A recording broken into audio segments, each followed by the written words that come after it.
Welcome back. It's time for The Daily Dish.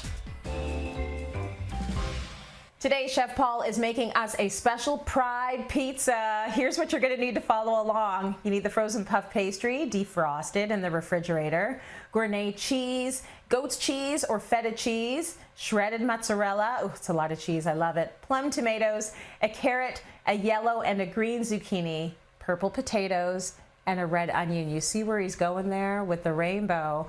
Paul, I can tell already by the ingredients that this is going to be a beautifully colorful pizza, which is so fitting. Am I right? That's right. Whether or not we're having a virtual Pride party or a mini Pride party, I just wanted a recipe that was colorful and something that really screamed pride, screamed happiness, and didn't skimp on the flavor department. So I've got 2 sheets of frozen puff pastry, 10 by 10 inches, thawed in the fridge overnight, and then I've put them together to make kind of like a flag shape. We started with the gournay cheese and urban garlic flavor, and then over top of that, I've put a layer of mozzarella. That's gonna really melt and help the topping stick to the pizza. Okay, that looks incredible, and I say all the cheese for sure, but are there any other cheeses that you would substitute for the ones that you've chosen? Really just about having a crumbling cheese for flavor and then a melting cheese to act as the glue, and it's going to give that richness, so you're not going to miss the sauce.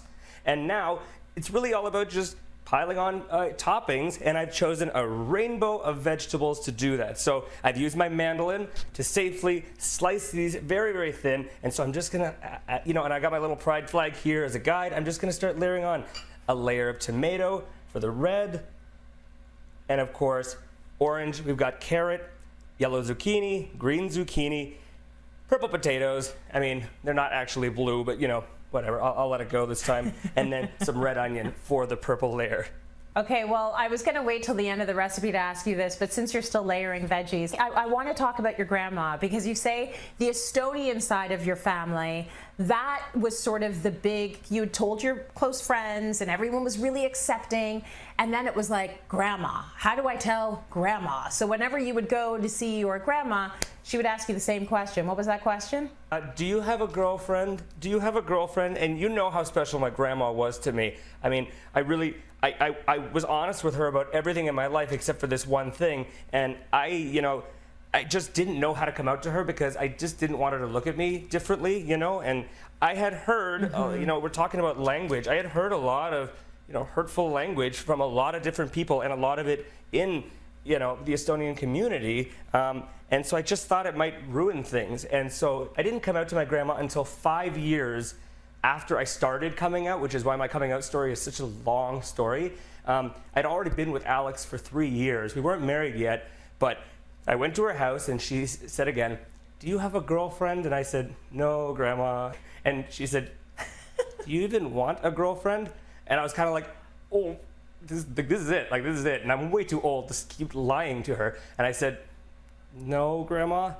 And she said, she stopped and she thought, and I knew that she knew right away that she had said things in the past around me, in front of me, that had hurt me, that had made me feel not comfortable to come out to her. And she just looked at me and said, sometimes we say things and we don't realize how they could hurt other people.